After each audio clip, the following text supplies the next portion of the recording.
Schau mich nicht an, sonst werde ich nervös.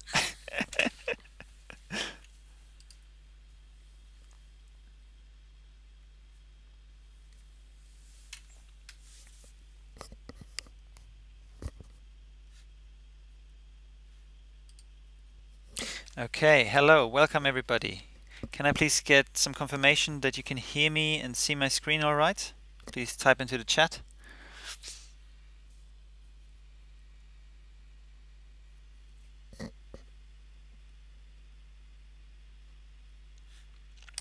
Once I get some confirmations, I'll get going with the content of this webinar.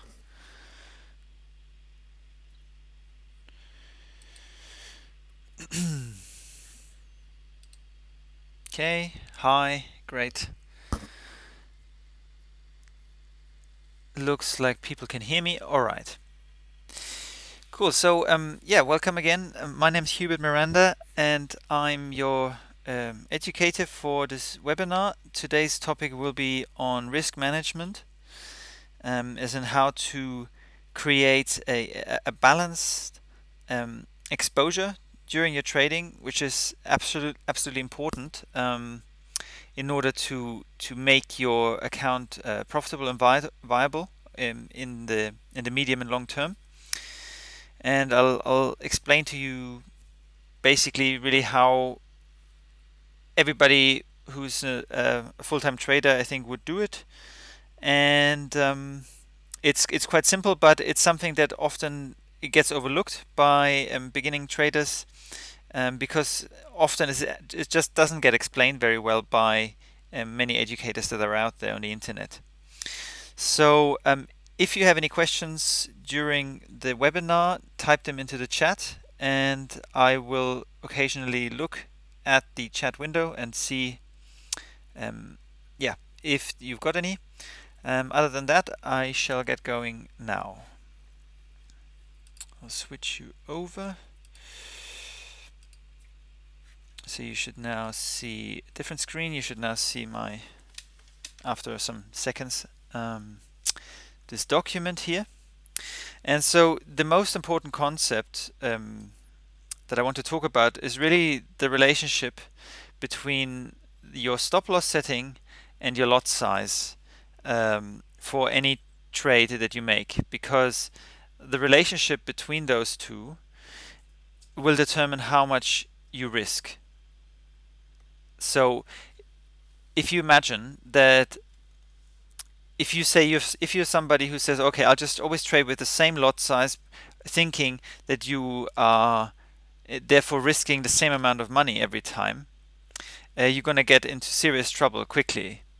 And I'll show you that probably best on a chart, because this is a demo account. So what I will be doing is I will be just placing some trades so that you can see what I mean.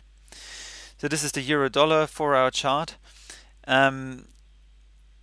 If you say, okay, for example, you trade with one lot size, like it's here right now, and you want to sell, right? So I'm gonna click on sell. Hang on, my screen somehow got frozen. 1 second, please. Where are we? One moment.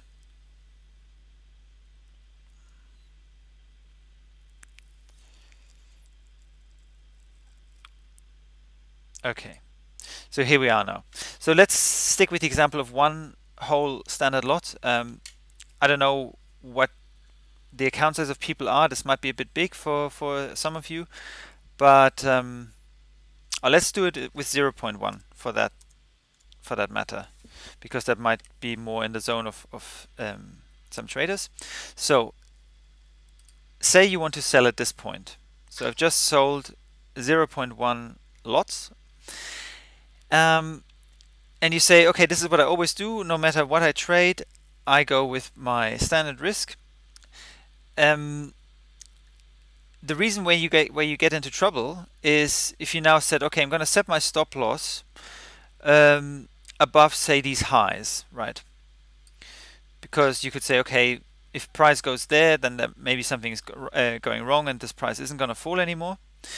So at this point here, this little number, as I move the stop loss line, you can see a little number appear right where I'm having my mouse now. So if I grab this line again and move it, you can see how there's a number that's changing, and it's actually telling you how much you are in risk, or how much you would lose if price would get to that level. So here it's 43 US dollars roughly. Up here we're getting to 100. Sorry, it's behind these moving averages, so you can't see it. But in this example, you would have $100 risk, right, if you place your stop loss at that level. Now, in another situation, say you wanted, for example, to buy, right? Say you think you want to buy, so I'm gonna open a buy position, and you want to put your stop loss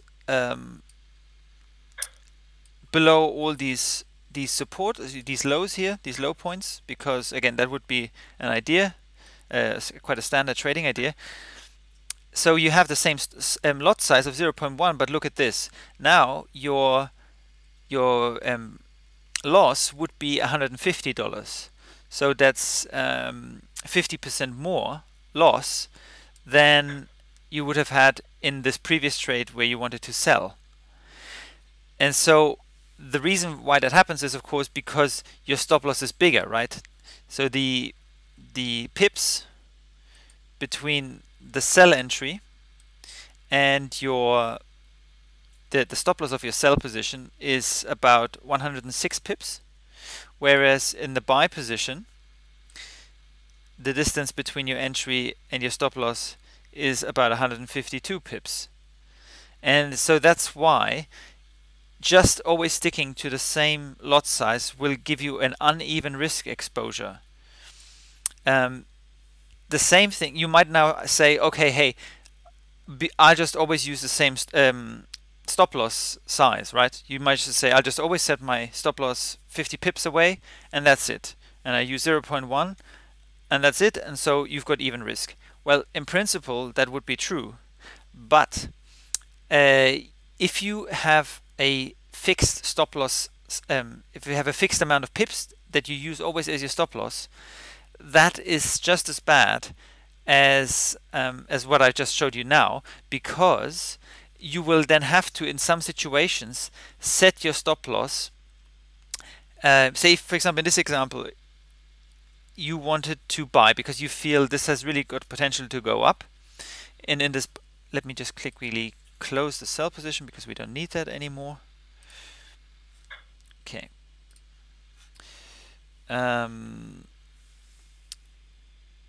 So we've got this buy position, and if you have this idea that you're gonna set your stop loss always 50 pips away, then that would be about here where it says minus 500 roughly,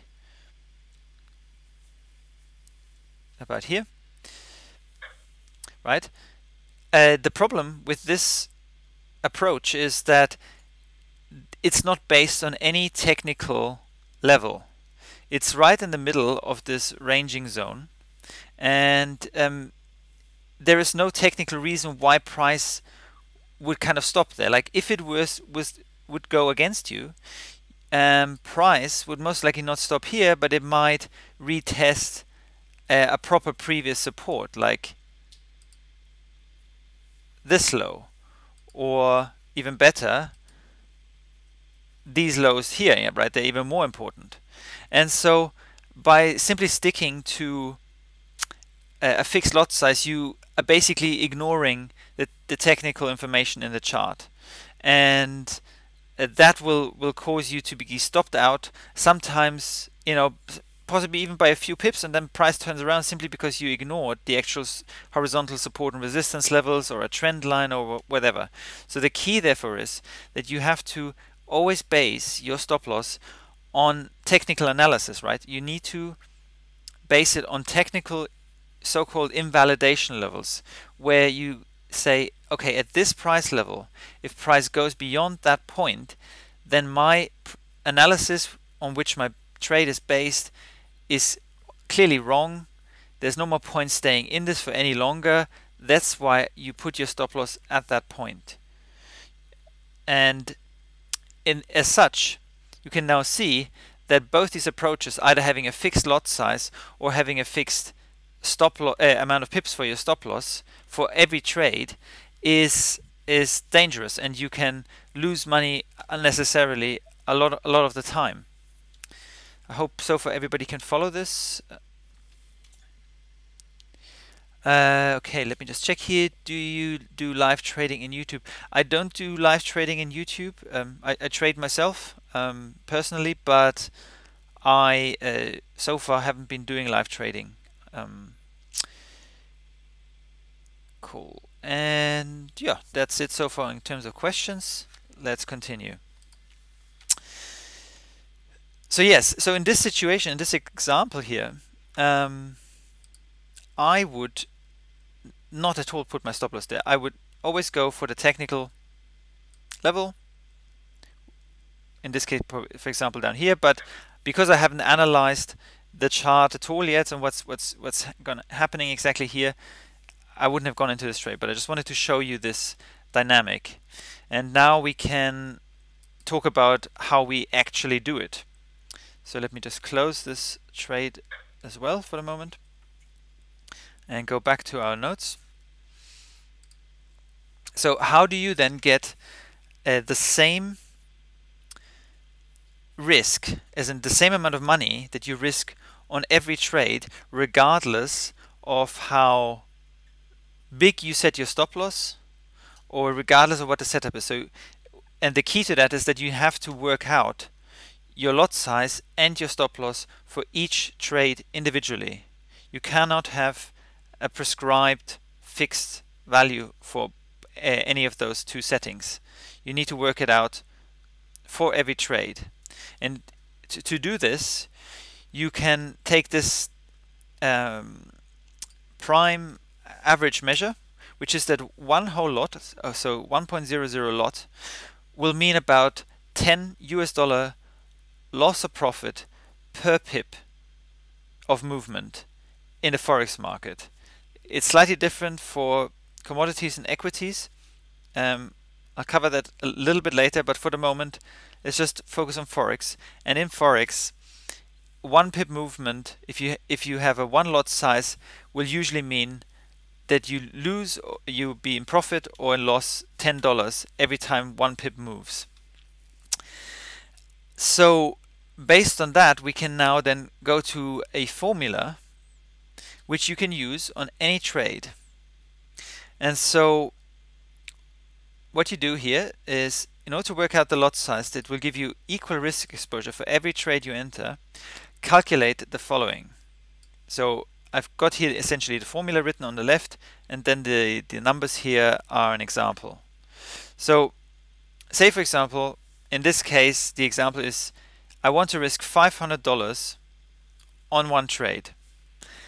And so I've got $500 to risk. And why do I say that? Or how do you even start to come to an answer to how much should you risk on one particular trade? Well, mainly the golden rule is that you should really risk either between 0.5 as a minimum and 5% as an absolute maximum of your trade account on one trade. And then you've got to also be mindful that you don't trade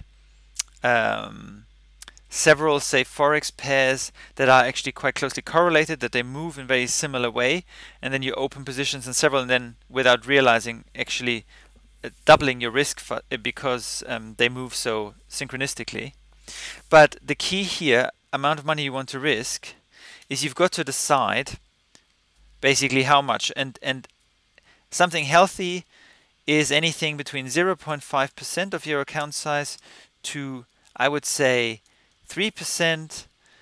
And if you have a really small account and you really need to sort of get going, you need to try and make more out of your account, then I would say up to a maximum of 5%, but absolutely nothing beyond that.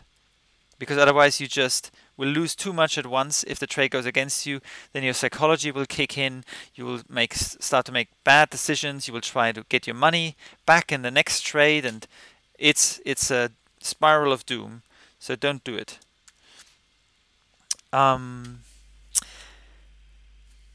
Okay, so you need to work out, okay, obviously if your account size, say, is $1,000, then 1% of that would be $10.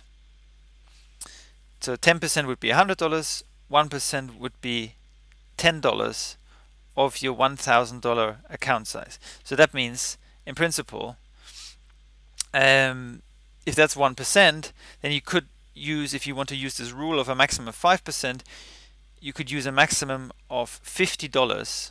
And let's change that example to that so that we're staying on the same page. $50 with $1,000 account size equals 5% risk.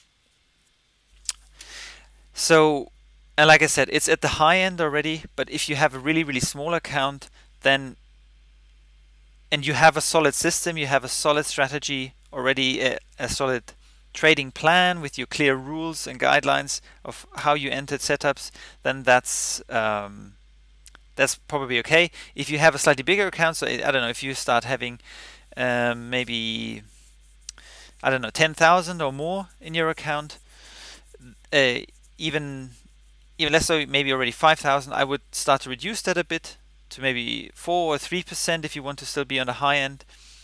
And you also need to get just simply a feeling for what works for you. You know, sometimes for some people they feel they can cope with a potential 5% loss of their account more easily, but you've got to find that sweet spot where your psychology won't get triggered. So if you only feel comfortable using 1%, then stick with 1%, because if you do more, then all these psychological fears will kick in much stronger.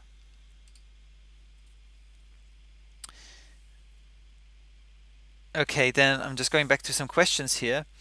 There's a question, what is the best risk-reward ratio in your experience? That's a very good question that you asked that, because there is no one clear answer to that, because your reward-to-risk ratio is not something that you can just do across the board, say, oh, I always do 3-to-1 reward-to-risk ratio, etc. You really got to work out your reward-to-risk ratio based on technical levels again. So sometimes you might want to enter a trade and you say, okay, I'm trying to aim for a 3-to-1 reward-to-risk ratio, but there are support or resistance levels in the way, or there's a major trend line in the way, or something like that, right? In between, that would actually mean that in order to reach your 3-to-1 target, price would have to break through a major resistance level, for example, and to rely on that is quite dangerous. So you have to, in essence, work out in advance, and I'm going to talk about that shortly anyway. You've got to work out in advance your realistic target and your realistic invalidation level. So your realistic target, I mean, where you set your target that's not, so to speak, just beyond some significant convergence of support or resistance, be it like a horizontal line and a trend line or a Fibonacci level or something like that, and you're just hoping price will just cut through that like a hot knife through butter. That's where you have to say, okay, this is where my target limit would be, and then you've got to look at your invalidation level, which would be where you are thinking of setting your stop loss, and say, okay, in order to give this trade enough room, sorry, I need to set my stop loss, say, beyond these certain low points that have been established before, And then you just look at that on paper first and say, okay, what is the reward to risk ratio in this theoretical trade? Is there still enough room? Do I still have, say, at least a 2-to-1 ratio? Because anything below 2-to-1 is becoming questionable. So I would, in that sense, say I would not enter a setup if it doesn't give me a 2-to-1 reward to risk ratio that is validated by technical analysis. I hope that answers your question, and I'll discuss that a bit later again. Okay, let's continue. So, first of all, work out how much you want to risk of your account, and get a number for that. So, in this case, our number is $50, right? So then the next point is you've got to work out where you're going to put your stop loss. I'm going to delete this number for the moment. And so if I go back to my chart quickly. So again, if we use this example, if I zoom out a bit, say with this euro dollar, say I'm a bear, so I want to sell euro, and price is at this level, and so you want to sell, and so a simple technical invalidation level that would be a good stop could be just above these tops, like I mentioned before. This would be a valid idea. You could even say, okay, I'm going to give it even more room and include another previous high beyond these three as well. You could even say, okay, because it is such a big ranging structure, in particular if you go to the daily chart, it becomes clear actually that since May, obviously we have been here ranging, and this is all still part of the same correction. Then you could say maybe I'll even put it above that highest point of that since the correction here. So in that case, that would be about 200 pips. So in this case, and it depends on your trading system in part, and where how long term, how long term or short term you want to trade. But let's take this as our most comfortable and most generous invalidation level, where we say, okay, if price really goes as high as this, then there's no point us being there anymore. In some ways, this is actually quite a good level, because you can see that this long-term moving average here, the 144 EMA that I'm using, is coming at that towards that level 2, and that's usually a bouncing spot for price. If it's going to continue with this downtrend, then once it hits the long-term moving average, it should start to go down again. So by tomorrow, this line will come down further, obviously with every daily candle. So this is not a bad level. So now you've got that. And then you've got to say, okay, this is now roughly 200 pips. So if we go back to our formula and say, okay, in this theoretical trade that we haven't committed to yet, the stop loss would be 200 pips. So now we have to divide the amount of money that we want to risk divided by the amount of pips in order to get the amount of money that we are able to risk per pip. So in this case, 50 divided by 200 would therefore be 50 divided by 4 is roughly 12.50, I think. I believe. If somebody has a mathematical mind who can confirm that, because I don't have a calculator with me right now. Oh, actually I do have one here. Where are we? Calculator. Okay, 50 divided by 200 pips.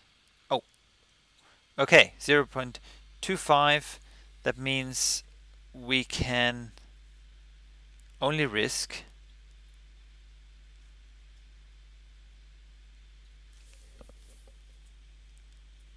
25 cents per pip. That's right. Yeah, no, that's absolutely correct. Sorry. So in this case, we can only risk 25 cent per pip because our stop loss is 200 pips big, and so in order to only risk $50 over that entire distance here, over that entire space, I'll show you that again, right? Between this line and where price is now, we essentially can only risk 25 cents per pip movement. So how do we then work out the lot size? So once we've got that, you simply divide by 10. So you divide this number by 10 in order to get your correct lot size. So 0.25 divided by 10 makes it essentially 0.025. Now you won't be able to get that last digit because I think you can only subdivide the lot size into 2 decimal points. So you have to then decide, okay, do I go for 0.2 or 0.3? In principle, it would have to be 0.5 in order for you to risk exactly $50 over that distance. And therefore, obviously, if you use 0.02, then you would be actually using risking a little less. And if it's 0.3, you would be risking a little bit more than $50. But you will be within that zone at least. So now you see that all we can risk in this trade, if we want to be consistent, is 0.03 lots, which obviously is very different to if you have your standard lot sizes as, oh, I always do 0.1 or I always do 0.5. You would have so much more risk suddenly on the table in this trade. So this is how you work it out. And then essentially only then can you then proceed and say, okay, how far away is a potential target? So to see if that trade is actually viable. So in this, because it's a big longer term trade, we have 200 pips here. Our 2-to-1 say ratio, which would be a minimum, would be around 112.50 here. And so the question is, okay, is that a valid target? Is anything in the way? I would, for example, put the Fibonacci level on this entire uptrend swing. And so what's interesting about that is, for example, that we have the prime Fibonacci retracement 61.8 just below that line, which in a way is good because our target would be just before that. There's a bit of a horizontal support here. Let me just change the color, make that green for support. But for example, you've got to evaluate, we also have the 50% retracement here, and the 50% is also an important retracement number, so there will definitely be new buyers coming in at around that level. So it's doing it like this, I would not be so happy to enter this trade because I don't know if it's really going to go. It could go down to here, to our 2-to-1, but with this 50 Fibonacci in the way, and also with this potential, this is just my technical knowledge, it's that I'm talking now, this is quite likely a triangle formation or a flat, and after this big move, which suggests that we will get another move down, but it will be the final move of that downward trend before a bigger correction or the uptrend, the whole uptrend continues. So in that sense, often in a triangle, you can only really expect as much of a shift of a push after it as the opening size of the triangle. So in that sense, this is about 300 pips from the end of the triangle, which would be kind of where price is now, more or less. So 300 pips from here would get us to about here, 113.50, which I would see maybe more as a realistic target. I'd be happy to aim for that. But then in that case, we're under 2 to 1. So I probably wouldn't trade this. However, then you can also evaluate, and I'm sorry if this is becoming a bit, discretionary and complex, but in a way, when you get experienced enough, you do have to take these decisions and evaluate on an individual basis how you're going to play it. So I'm sorry if some of you feel that it's a bit advanced, but I think that is important, that you develop an ability to to make sound decisions without having to rely on a system by itself blindly, completely.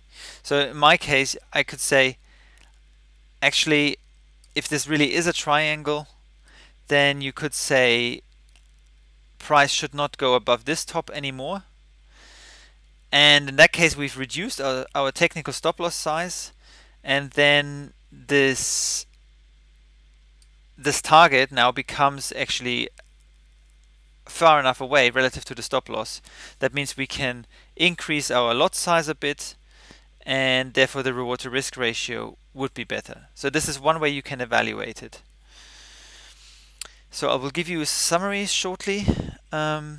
Anybody's got other questions? I'm just looking now. Nobody's written further. I hope you can follow me. It's quite a lot of information right now, I know, but just let me know if something isn't clear. So here's a quick summary of what we've talked so far. So we decide on a fixed amount of risk you want to take per trade, and that's based on your account balance, right? Very important. 1 to 3%, up to 5% maximum. Then determine a good stop loss setting through technical and validation level. Then determine if the setup still provides a worthwhile reward to risk ratio based on the invalidation level you have analyzed relative to your target. Sorry, this is not in here. Based on the relationship between your technical stop and target levels.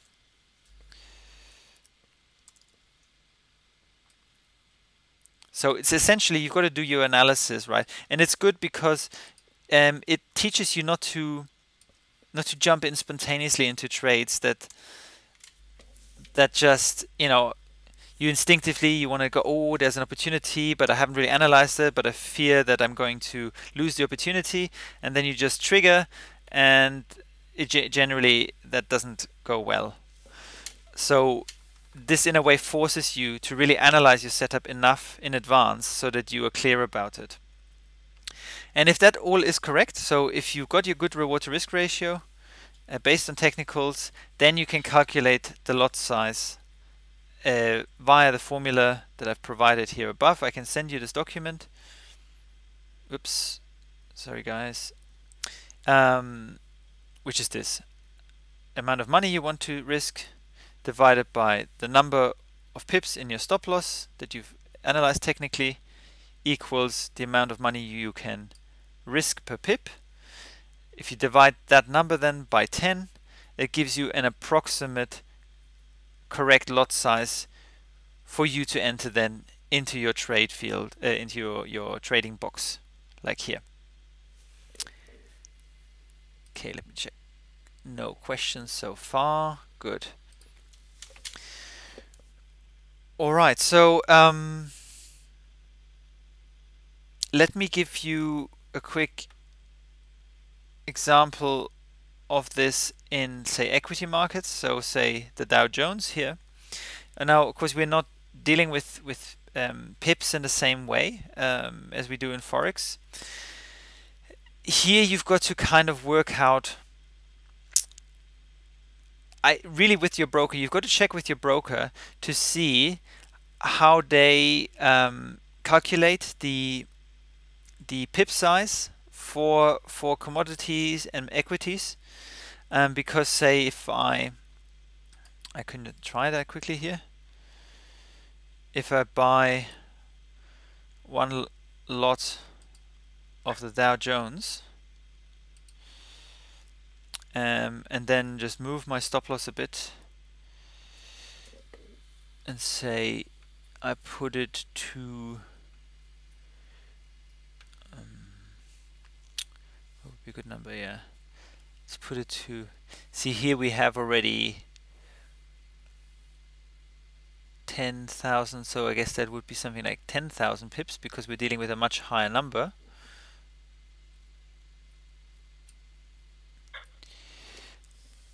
So in this sense, you get actually a 10,000 pip movement from 25,537 where price is currently to 25,437 more or less.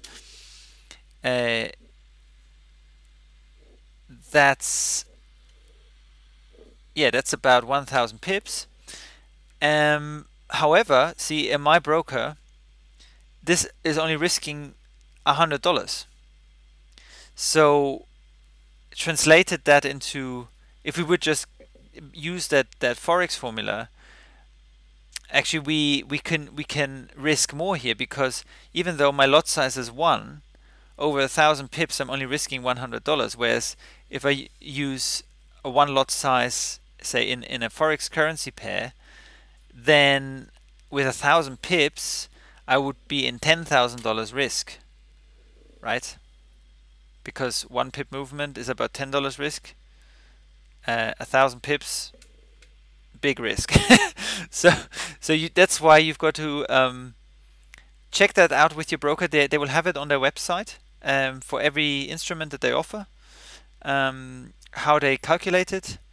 On my broker that I use, they have a calculator, like you just type in the instrument that you're trading and what you want to risk and so on, and it shows you basically how much you would be risking when and where. So this is something to bear in mind for commodities and equities, that they work differently to the forex currency pairs. Okay, still no further questions. That's good to see. Okay, well, this is in essence really the key to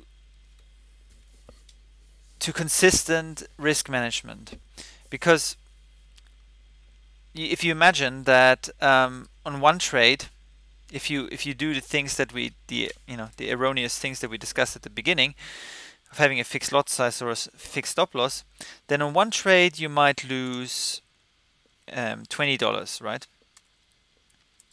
And you say, okay, no problem. But then in another trade that had a bigger stop loss or something, you might lose suddenly $200 because you use the same lot size. And now suddenly you're starting to get an uneven risk exposure, and then say, okay, you get a winning trade that's also with a fixed lot size, and you have a $50 profit. If you start doing this, then you end up with an equity curve that's not stable, that you can end up in a situation where you might even win more trades that you lose, and yet because your exposure isn't balanced, isn't the same every time, you won't make money. You will actually lose money. And so that's why this is such a critical aspect to integrate into your trading right now, today. I would not trade any other way unless I have clear balanced risk exposure. So unless there are further questions, I think we can actually wrap it up already, because this was the essence. I will highlight you to the trading system from Trading Strategy Guides in the link below the video. This would be found, I can't show you this right now, but in the video description box you will see a link to the Elix Strike system, and it's just go there and you will get a interesting system. I would say that it's good to still add your own analysis to it, but the results have been so far really good. It comes with its own member forum that you can basically join the group and discuss trade ideas within that system. So check it out. Apart from that, unless I get further questions, I will sign out already. I will just wait a bit to see if there's further questions coming, but other than that, I hope you enjoyed this and wish you all good trading.